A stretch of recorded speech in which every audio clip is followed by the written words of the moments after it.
사람마다 각 위치에서 다른 이름들이 있습니다. 저에게도 성도님들은 저를 목사 이렇게 불려지죠. 그리고 저희 아내는 여보라는 이름으로 부릅니다. 그리고 저희 아이들은 저에게 아버지라고 부르죠. 그 외 동네 사람들은 아저씨라고 부르기도 하고, 어떤 분들은 자식의 이름을 붙여서 누구 아버지 이렇게 부르죠. 그 이름에 따라, 부른 사람들의 이름에 따라 역할도 달라지죠. 역할도 달라지는 거예요. 왜냐면은 목사 이렇게 하면은 목사의 역할을 감당하기에 목사로 불려질 것이고, 또 아버지 그러면은 아버지 역할을 감당하기 때문에 아버지로 부르질 것입니다. 동네 사람들은 저를 모르니까 그냥 아저씨, 지나가는 아저씨 이렇게 불러지겠죠. 때론 제가 어디 물건을 사게 되면은 손님이라고 부르기도 하겠죠. 여러분, 이름이란 것은 그 역할에 따라 이름이 불려지는 것이 달라집니다. 목사로서의 역할, 아버지로서의 역할, 남편으로서의 역할, 여러 가지 역할을 감당할 때 그 이름이 붙여집니다. 오늘 본문은 예수님에게 하나님이 4가지 이름을 붙여주셨습니다. 하나님께서는 예수님을 이렇게 4가지 이름으로 불려줬는데요, 오늘 본문의 말씀에 보니까 그 이름은 하고 중반부에 그 이름은 하면서 기묘자라 모사라는 이름과 전능하신 하나님이라는 이름과 영존하신 아버지라는 이름과 평강의 왕이라는 이름을 주셨습니다. 예수님께서 이 땅에 오셔서 하나님께서 예수님을 통해서 이제 감당해야 될 역할들을 주셨는데, 우리는 그 감당해야 될 역할을 통해서 우리는 그분의 이름이 우리 가운데 이렇게 주어졌구나라고 오늘 성경은 말하고 있습니다.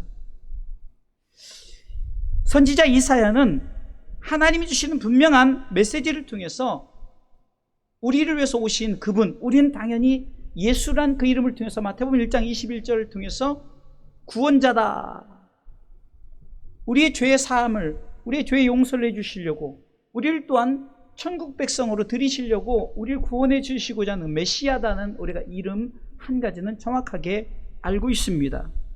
그런데 구약시대 때 이사야 선지자를 통해서 우리 가운데 오실 그분이 이렇게 4부분의 이름으로 불려지고 있다는 사실입니다.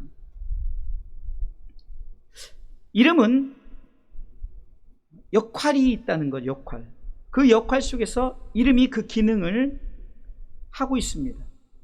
그 기능을 통해서 그 이름의 그 용도가 정확하게 밝혀지는 거죠. 오늘은 예수님의 4가지 이름을 통해서 역할과, 예수님의 이름의 역할과 기능, 그리고 과연 예수님은 어떤 분이신가를 우리는 말씀을 통해서 다시 한번 점검해 보도록 하겠습니다. 우리가 잘 아는 오늘 본문의 말씀을 통해서 첫 번째 이름은 기묘자 모사라는 이름입니다. 오늘 본문의 말씀해 보니까 중반부에 그 이름은 기묘자라 모사라 이렇게 나와 있습니다. 쉬운 성경에는 제가 여러분들에게 오늘 보내준 이 큐티에는 놀라우신 조언자라고 기록되었습니다.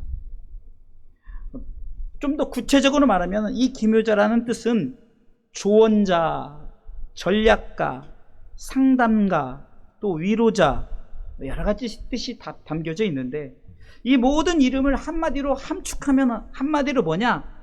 보혜사라는, 곧 돕는 자다라는 말입니다. 기묘자, 모사라, 이게 놀라운 상담가, 놀라운 전략가, 놀라운 조력가, 놀라운 게, 이 놀랍던 이 모든 것은 우리를 돕기 위해서 그분의 이름이 붙여진 거예요. 예수님께서 요한복음 14장에 보면 내가 이제 너희를 떠나가겠다. 그러면 너희는 하나님을 믿으니 또 나를 믿으라면서 너희는 마음에 근심도 하지 말고 걱정하지 말라면서 내 아버지 집에 가볼 것이 많도다 하면서 내가 너희를 위해서 처소를 예배하러 가겠다라고 말합니다.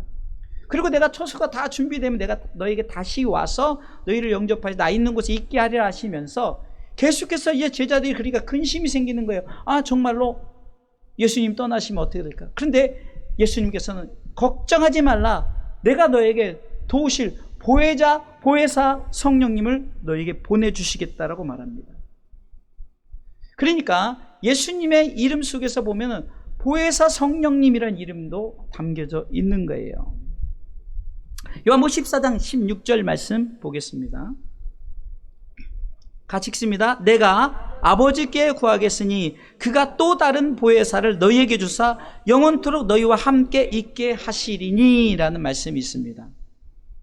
예수님이란 이름 속에 보혜사, 돕는 성령님을 말씀하고 있다는 거예요. 여러분들에게 지금 이 보혜사 성령님을 예수님의 이름을 통해서 소개하고 있다는 사실입니다. 그렇기 때문에 예수님께서는 성령님을 통해서 우리로 하여금 일하게 하시고 그분의 이름을 대신하여서 사역하게 하시는 거예요. 성경을 구체적으로 크게 나누면 성부 하나님 시대를 우리가 흔히 구약 시대라고 말하죠. 물론 그렇다고 해서 성부 하나님 시대 때 성자 성령이 안 계셨다는 것은 아니고요. 일단은 우리가 보여지는 것으로 우리가 나눈다면 이 구약에는 실질적으로 성부 하나님의 현현하심이 있었어요. 직접 나타나시진 않았고 어떻게 나타나셨습니까? 때로는 음성으로, 때로는 구름을 통해서 강림하셨어요. 그리고 직접 보이진 않았어요. 왜? 하나님을 본 자는 그 당시에는 심지어 죽을 수밖에 없기 때문에. 모세도 대면하여 보였다고 해서 직접 본 것은 아니라 그분의 음성을 들었고 그분의 강림하심을 눈으로 목도한 것 뿐입니다. 그런 하나님이 이제 신약에는 누구로 나타나셨습니까? 바로 성자 예수님으로 보이셨습니다. 2000년 전에 예수님께서는 우리를 위해서 오셨죠.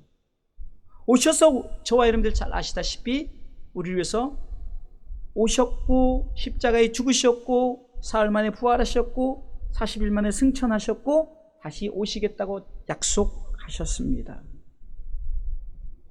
신약시대를 거쳐서 이제 너희에게 돕는 하나님을 보내주겠다 하고 약속한 성령님이 실질적으로 저들에게 임했습니다. 사도행전 2장에 보면 어떻게 임했습니까? 불의 혀와 갈라짐 같이 실질적으로 저들에게 나타냈어요. 무엇으로 나타났습니까? 방언을 통해서 나타냈죠.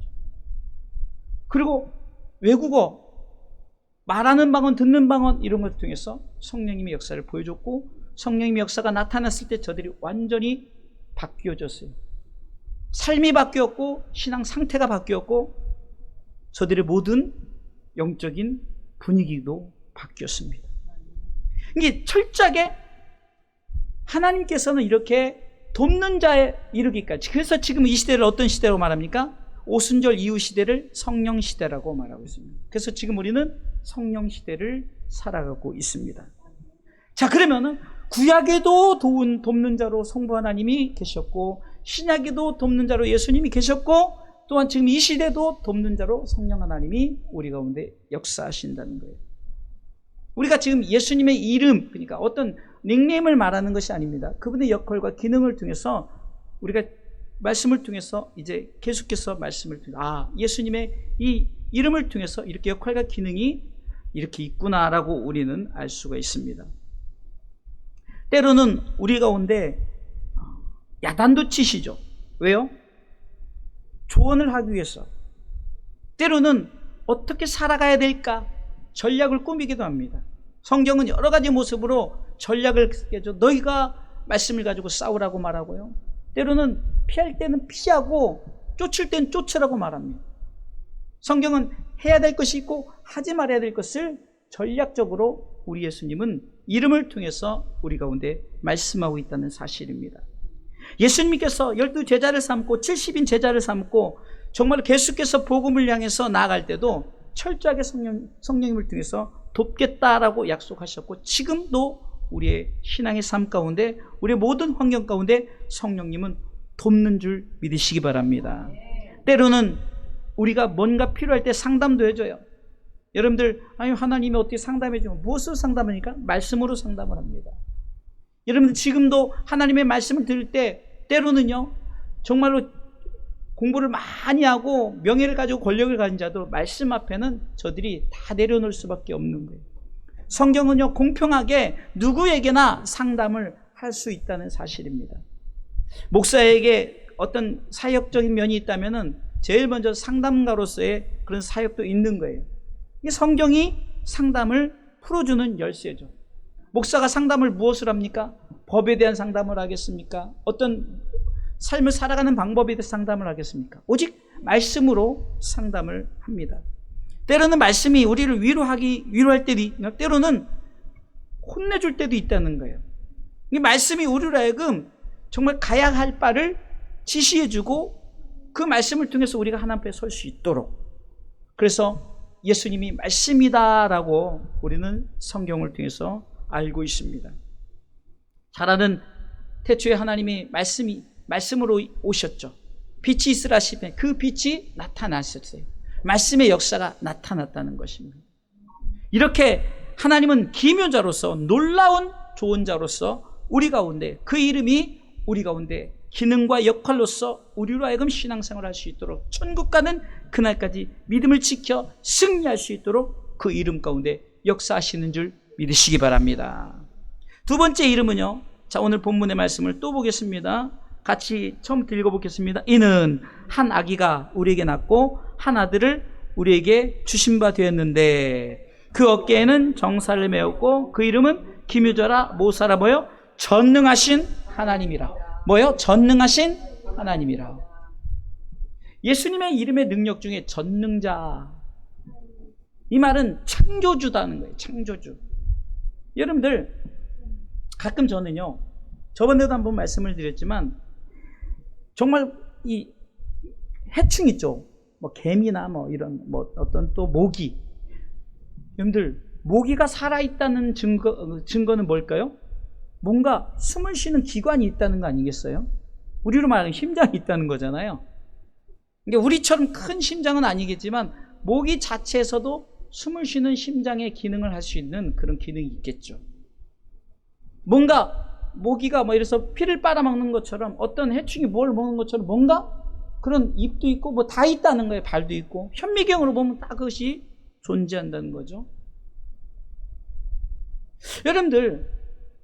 여러분 가끔 경치 좋은 곳을 보면은 정말 멋진 뭐 산을 볼 수가 있고 멋진 바다를 볼 수가 있어요. 그런 것을 통해서 여러분들 어떻게 보면은 신묘막측한 것이 뭡니까? 이 전능의, 이 하나님의 이 전능성은요, 우리가 보기에 야, 산이 어떻게 저렇게 창조되었을까? 어떻게 바다가 저렇게 어떻게 그 바다가 넘치지 않고 딱 그 경계선까지 딱 있겠냐고요. 하나님이 다 그 경계선을 두었어요. 지구가 자전하고 태양계가 그 수금주와 목토 천해명이란 그 태양계가 어떻게 중심으로 해서 부딪히지 않고 돌 것입니다. 여러분, 우리는 전능성이라는 것을 너무 그냥 뭐 인간이 건물을 좀 지었다고 해서 막 우주를 간다고 해서 우리는 야, 인간의 지혜가 대단하다 하지만 하나님의 이 전능성, 전능하신 하나님의 이 능력에 비하면 우리가 세 발의 피도 아니죠. 과학이 발달되어서 여러분들에게 보여지는 게 뭡니까? 은하계를 볼 수가 있잖아요. 지구가 저렇게 푸른빛을 띠고 아름다운 것을 어떻게 알겠냐고, 이 자리에서. 근데 하나님은 그걸 미리 다 아셨어요. 전능자이기 때문에, 창조주이기 때문에. 정말 세밀한 부분까지 창조주 하나님께서는 인간을 위해서 모든 만물을 창조하셨다는 사실입니다. 성경은 그분이 전능자 하나님이심을 분명히 증거하고 있습니다. 특별히 예수님 그분이 하나님이심을 증거하는 부분이 요한복음 1장 1절로 3절 말씀 보겠습니다. 같이 읽어보겠습니다. 태초에 말씀이 계시니라. 이 말씀이 하나님과 함께 계셨으니 이 말씀은 곧 하나님이시라. 계속해서요. 그가 태초에 하나님과 함께 계셨고, 3절, 만물이 그로 말미암아 지은 바 되었으니 지은 것이 그가 없이는 된 것이 없느니라. 믿습니까? 예수님은 십자가 지러만 오신 것이 아니란 말이에요. 태초에 창세기 1장 2절에 보면요, 태초에 하나님이 천지를 창조하신 후에 2절에 보면은 그냥 깜깜한 거였어요. 성령님께서는 스탠바이하고 이제 그 창조를 할 스탠바이를 하시고 빛이 있으라 말씀이 떨어진가 동시에 빛의 역사가 나타났어요. 해, 달, 별들 그냥 모든 것 만물들이 세워지는데 정말로 이 말씀을 통해 세우는데 그 말씀이 누구라고요? 예수님이라는 거예요. 그래서 이사야 선지자는 예수님을 아기로 왔고 우리가 생각하기에는 2000년 전에 그냥 마구간에 태어난 한 아기로 보지만 이사야 선지자를 통해서는 그분은 전능하신 하나님이다. 전능하신 하나님이다. 하나님의 전능성을 우리가 인정한다면, 아니 하나님의 전능성을 확실하게 믿는다면 우리는 하나님 앞에 교만할 수 없는 거예요. 아무리 똑똑하다 하더라도요, 그 똑똑한 그 인간의 그 지혜와 명철, 지식 이모도요, 하나님이 탁 나사 하나만 건드리면요 바보가 돼버리는 거예요. 신기하죠? 하나님께서 우리의 모든 것을 정말 하나님의 뜻 가운데 전능성, 그 하나님의 전능성의 소리를 창조하지 않으면 모든 만물이 하나님의 그 전능성 앞에 굴러가지 않는다면 이 지구는 물론이야 이 온 우주가 쑥대밭이 될 것입니다. 근데 놀랍지 않습니까? 우리는 눈앞에 뵈는 것만, 인간이 비행기를 만드니까 야, 저 비행기를 어떻게 만들었네. 그것도 하나님 주신 지혜로 만든 거예요. 하나님이 만들게 하지만 만들 수가 없어요. 그게 전능성이란 말이에요. 근데 그것은 정말 아무것도 아닌 거예요. 넓게 받아서 온 우주 만물에, 우리가 가끔 영화에 보면은 야 무슨 혜성이 떨어진다 무슨 여러분들 그것이 제대로 떨어지면 지구 멸망하는 거예요. 하나님이 지구를 얼마나 사랑하십니까? 그 많은 크고 작은 별들, 그 가운데 하나님이 지구를 선택하고 그 지구 안에 에덴 동산을 하나님께서 만드시고 다 하나님의 뜻이 있는 거예요. 하나님의 계획 아래 있는 거예요. 그럼 우리가 이 땅에 하나님의 나라가 어떻게 이루어지는, 그런데 이 땅이란 개념은 우리가 지금 밟는 이 지구만을 얘기하는 것이 아니에요. 어디에 하나님의 나라가 어떻게 어떻게 되어질지는 그것은 하나님만 아시는 거예요. 전능하심이 그렇다는 거예요. 인간의 생각과 인간의 어떤 그 과학과 문명을 가지고 그 하나님을 어떤 조그만 우리 안에 가두시면 안 돼요. 하나님은 무궁무진한 이 전능성을 갖고 있습니다. 예수님이 그렇다는 거예요. 우린 단순히 예수님을 너무 인간 예수로 너무 많이 보여요. 인간 예수가 승 좀 해가지고 십자가에서 이기셨다, 너무 이런 아주 작은 부분으로만 우리는 예수님을 이렇게 어떻게 보면 우리의 생각 안에 가두는데요, 훨씬 더 넓은 예수님의 이 이름 속에 큰 뜻이 있는데 바로 전능하신 하나님이시라는 겁니다. 빌립보서 2장 6절에도 예수님을 이렇게 표현하고 있습니다. 빌립보서 2장 6절에 그는 근본 하나님의 본체시나라는, 하나님이란 말이에요. 우리는 하나님 이렇게 생각할 때 그냥 성부 하나님만 생각하죠. 그래서 삼위가 일체인 거예요. 삼위가 하나인 거예요. 삼위가 하나인 거예요. 저희도 신학교 다닐 때 이 삼위 하나님에 대해서, 여러분 그래서 우리 기독교 신앙의 고백 중에 이 신앙 고백이 왜 중요한지, 삼위가 하나님을, 삼위일체에 대한 고백이 있어야 되는 거예요. 이것이 굉장히 기독교에서 신학론에서 중요한 신학입니다. 여러분들은 삼위 하나님에 대한 이 믿음의 고백을 우리가 이렇게 성경을 통해서 고백할 때 이미 여러분들 신학 공부를 하고 있는 거예요. 신학 별거 아닙니다. 성경이 말하는 삼위일체에 대해서 우리는 분명히 믿고 우리는 그것에 따라 순종해야 되는 거예요. 아멘. 다만 하나님이셨는데 그분이 이 땅에 오셔서 우리를 위해서 십자가에 죽으셨고, 그분이 사흘 만에 부활하시고 승천하시고 하나님 보좌 우편에 앉아 계신 거죠. 그것을 우리가 동떨어지게 하나님 보좌 우편에 안 계시니까 하나님 따로 예수님 따로 성령님 따로 이렇게 생각해요. 그래서 삼위일체론은 굉장히 중요한 거예요. 가끔 우리가 이 삼위일체론을 설명을 할 때 조심스러운 부분이 지금 이름의 여러 가지 형태처럼 제가 목사로 또 아버지로 또 동네 아저씨로 이렇게 판단되는 것을 그것이 그러나 그 본체는 하나다 이렇게 좀 우리가 조심스럽게 설명을 하긴 하지만 좀 더 구체적으로 설명하면은 여러분 H2O라는 이 물이 여러분들 분명히 우리에게 물로 됐는데 이것이 말라버리면 뭐로 올라가요? 기체로 올라가죠. 액체가 기체로 올라가죠. 또 기체가 올라갔던 것이 또 하늘에서 날씨가 추워지면 뭘로 떨어지죠? 고체로 떨어지죠. 이게 좀 조심스러운 표현이지만 물의 성분은 같다는 거예요. 그렇다고 완전히 그 물이 그 역할로선 완전히 다르죠. 연기가 그러니까 기체 보이는 그 기체가 어떻게 물에 보여지는 액체와 똑같겠어요? 떨어지는 이 눈과 같은 이 고체가 어찌 액체와 똑같겠어요? 때로는 전기를 통해서 비유하죠.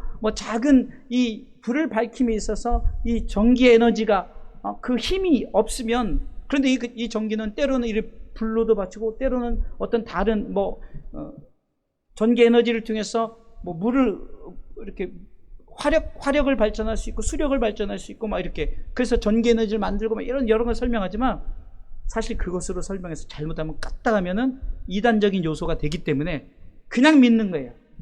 그런 거 비유 안 해도 삼위 하나님은 하나이시다. 할렐루야. 이거는 그냥 무조건 믿는 거예요. 삼위 하나님은 하나이시다. 요한복음 1장 18절에도 예수님을 어떻게 표현했냐면요. 본래 하나님을 본 사람이 없으되 아버지 품속에 있는 독생하신 하나님이 우리 가운데 나타나셨다라고 말합니다. 이만큼 전능하신 하나님에 대해서는 우리가 분명하게 우리가 믿음을 통해서 고백할 때 예수님 그분도 전능자 하나님이시구나. 인간 예수로만 보면 안 돼요. 흔히 우리가 마태복음에는 왕으로 오신 예수님, 또 마가복음에서 종으로 오신 예수님, 또 누가복음에서는 인간으로 오신 예수님으로 말하지만 그러나 요한복음에서는 하나님으로 보신 예수님을 말하죠. 그러니까 어쩌면 역할 속에 왕, 종, 인간, 하나님으로 말했지만 그러나 같은 예수님을 말씀하고 있습니다. 그리고 우리가 이런 것을 통해서 예수님도 전능하신 하나님이시구나라고 우리가 분명히 믿고 우리가 그 믿음을 가지고 믿음 생활하시기를 주님의 이름으로 축원합니다. 세 번째는 영존하시는 아버지다. 아버지라는 얘기죠. 아버지. 영존, 영원히 존재하는 거죠. 영존하신 아버지. 가끔 여러분들 이런 소리를 들었죠. 불신자들이 이런 말을 합니다. 여러분들 보세요. 지금 권사님도 권찰님도 우리 아이들도 어떻게 보면 대수가 다를 수 있잖아요. 우리 아이들이 그냥 전도서에 보면은 그냥 어린 아이 시대 때로서 이렇게 보면 청년의 시대, 또 중년의 시대이고 노년의 시대에 있다고 우리가 말씀을 우리가 얼마 전에 나눴죠. 우리가 이렇게 보면은 이런 부분에서 손주도 하나님을 아버지라 하고 아버지 때도 아버지라고 할머니 할아버지 아버지라 하니까 세상 사람들이 기독교는 개족보다 이렇게 말하는 거예요. 모르니까 그러는 거예요. 기독교는 개족보가 아니에요. 한 아버지를 모시고 사는 거예요. 한 아버지를. 그러니까 우리는 성부 하나님이니까 하나님만 아버지다 이렇게 생각하죠. 아니에요. 예수님도 아버지고 성령님도 아버지시고. 그래서 예수님 그분의 이름을 영원히 존재하시는 영존하시는 아버지다라고 말하는 것이 뭡니까? 바로 예수님도 하나님 아버지임을 말씀하고 있어요. 그 이해를 들어보려고 제가 성경을 여러 군데를 봤는데도 예수님을 아버지라는 부분이 모르겠어요. 제가 검색도 해보고 제가 성경 66권을 꿰뚫고 있는 건 아니니까 좀 찾기 어려운데 어디서 좀 제가 말씀을 발견했냐면 요한복음 4장에서 좀 생각을 해봤어요. 어떤 일이 벌어집니까? 이 우물가에 그 물을 뜨러 한 여인에게 예수님께서 전도하면서 생긴 일입니다. 예수님께서 전도하면서 어떤 얘기합니까? 예배에 대한 얘기를 하는 거예요. 넌 어디서 예배하느냐? 그러니까 이 여인이 나는 예루살렘에 가서 예배를 드리시면 돼. 뭐 사마리아 사람이니까 멀잖아요. 그리고 이방인이니까 못 가니까 저는 가까운 그리심산에서 예배를 드립니다. 이렇게 말을 하는 거예요.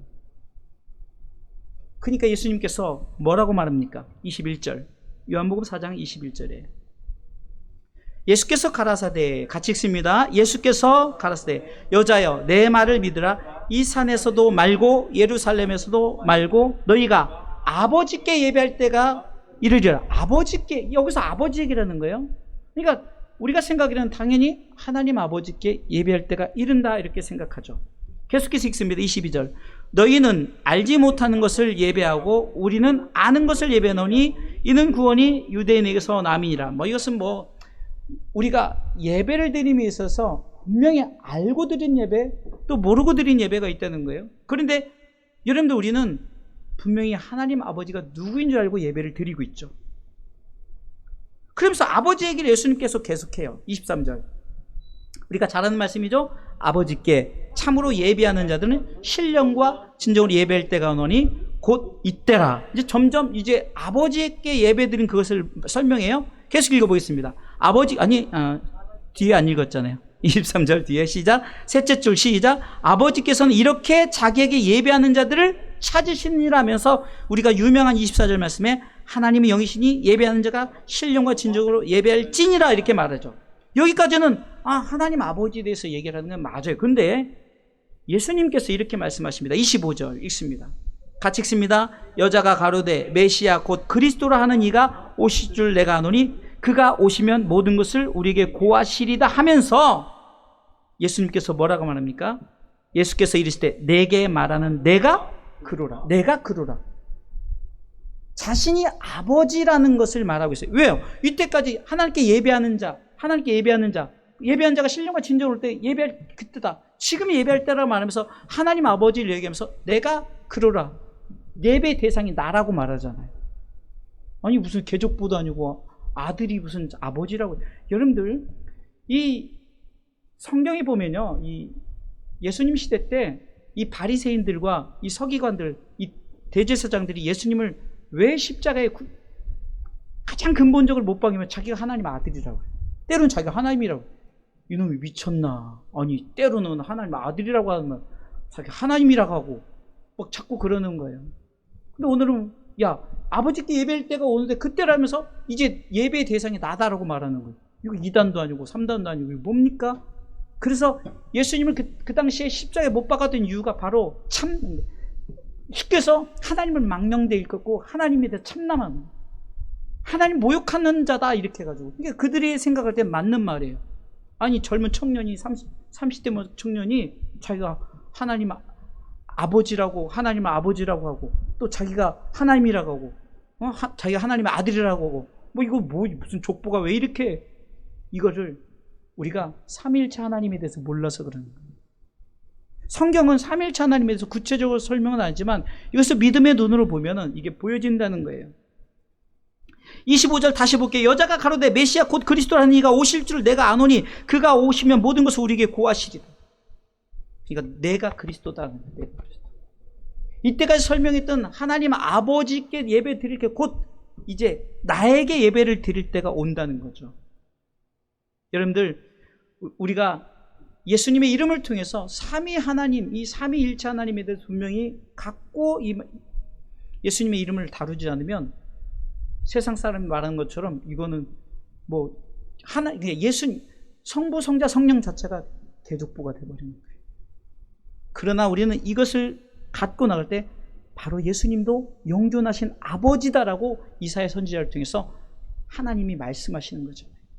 이 말은 어쩌면은 세상이 어떤 지식으로는 이해되지 않을 부분이에요. 말이 안 되는 거예요.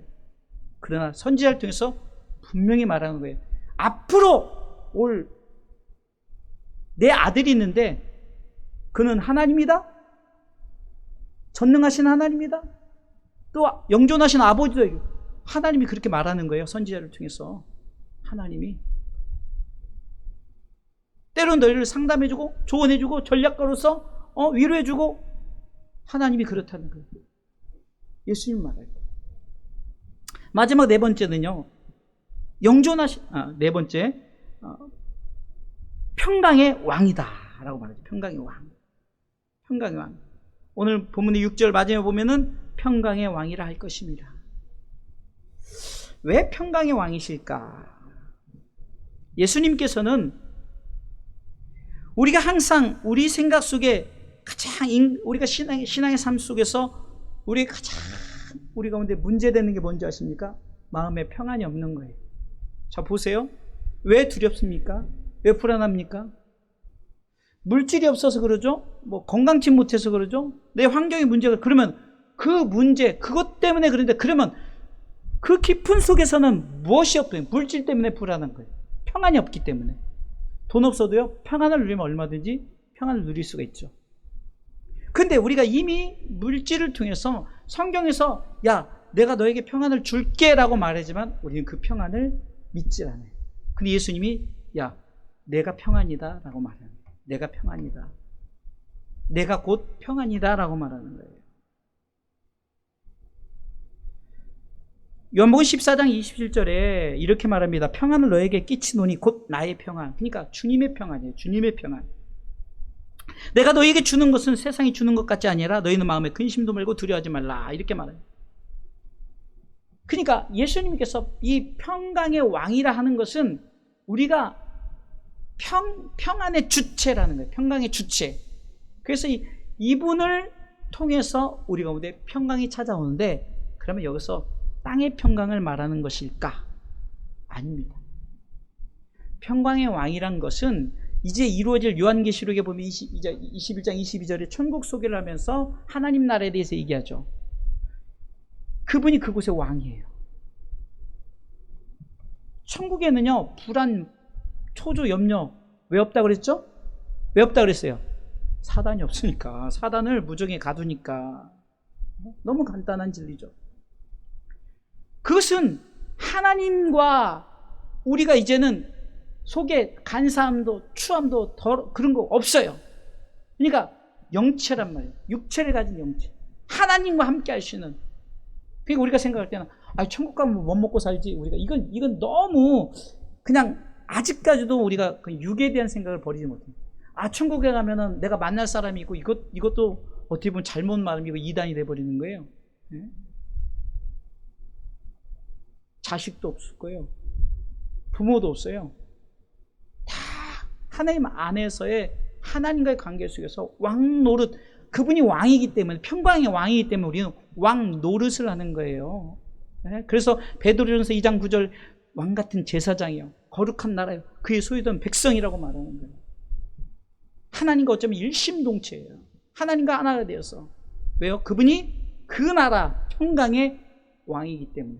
땅의 평강을 논해서는 안 되는 거예요. 땅의 평강으로는 예수님을 다 표현할 수 없어요.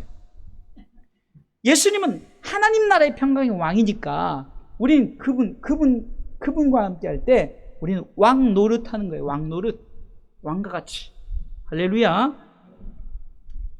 그러면 우리가 땅의 평안은 무엇을 말합니까? 우리가 하나님 나라의 이 평강을 누리고 사는 거죠. 요한복음 16장 33절에 이것을 너희에게 이름은, 찬양도 있죠. 이것을 너희에게 이름은 너희로 내 안에서 평안을 누리게 하는 거예요. 땅의 평안일까요? 누가 저 100만 원 주면 금방 줬다가 100만 원 다 쓰면 이제 이제 또 이제 뭐 먹고 살지 이렇게 되는 거예요. 땅의 평안은요, 줄 때는 좋지만 없을 때는 이제 또 그 걱정 근심이에요. 근데 이 평강의 왕이 계신 그분, 그 나라의 평강은요 절대 닳지도 않고 사라지지 않는 평강이에요. 그런 평강이에요. 내 안에서 평안을 누리게 하려 함이라. 세상에서 너희가 환난을 당하나, 세상에서는 환난 당해요. 근심, 걱정, 영, 불안, 초조, 두려움 다 있어요. 그러나 우리는 이겼다, 이 세상 이긴 자들은 무엇을 바라보고 사는 자들입니까? 하나님 나라를 꿈꾸고 사는 자들이에요. 세상 사람들은 예수 믿는 자들이 이상주의자다, 말도 안 되는 천국을 있다고 하는데, 그들은 그렇게 생각할 수 있지만 우리는 이상주의자가 아니에요. 성경에서 말한 그것을 믿고 꿈꾸는 자들이에요. 이것이 환상이요 비전이요 꿈이라고 말했죠. 우리는 자녀들은 예언할 것이요, 청년들은 환상을 보고 아비들은 꿈을 꾸리니까 땅에서 뭔가 우리가 예언을 하고 비전을 갖고 꿈을 그러니까 무당들이 설치는 거예요. 무당수 그런 게 빠져서 예언을 쫓아가고 그러는 거예요. 여러분, 예언, 꿈, 이 환상, 이거는 이미 하나님 나라를 말하는 거기 때문에 우리는 하나님 나라, 자녀들은 하나님 나라를 말할 것이고 청년들도 하나님 나라를 말할 것이고, 이러니까 성경이 굉장히 이해가 되죠. 분명한 포커스가 우리가 있으면 성경은 흔들림이 없는 하나의 목표를 가지고 나가는 거예요. 하나의 목표. 그러니까 예수 잘 믿고 구원받아 천국 가는 것이 같은 목표이기 때문에 성경은 모든 창세기부터 요한계시록까지 다 그 한 가지를 얘기하고 있는 거예요. 구약의 시대에 따라서 이렇게 말하고 신약의 시대에 말하고 성령 시대에 이렇게 말하는 것뿐이지, 하나님은 변함없이 인간이 범죄한 후에 하나님은 하나님 나라를 계획하신 거예요. 믿습니까? 그렇게 골로새서 3장 15절에는 이렇게 말하고 있습니다. 여러분들 아무리 힘들고 어렵고 근심 가운데 있어도 그리스도의 평강이 너희 마음을 주장하게 하라는 거예요. 평강의 왕을 모신 사람으로서의 삶을 살아가라는 거예요. 같이 다시 읽어보겠습니다. 그리스도의 평강이 너희 마음을 주장하게 하라. 평강을 위하여 너희가 한 몸으로 부르심을 받았나니 또한 너희는 감사하는 자가 되라. 할렐루야. 네?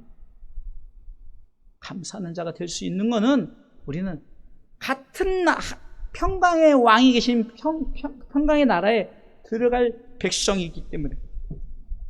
그래서 빌립보서 3장 20절에는 우리는 하늘의 시민권자를 가진 자로서 우리는 예수 그리스도 그분을 기다리는 같은 마음과 같은 생각과 한마디로 비전을 품고 살아가는 사람인 줄 믿으시기 바랍니다.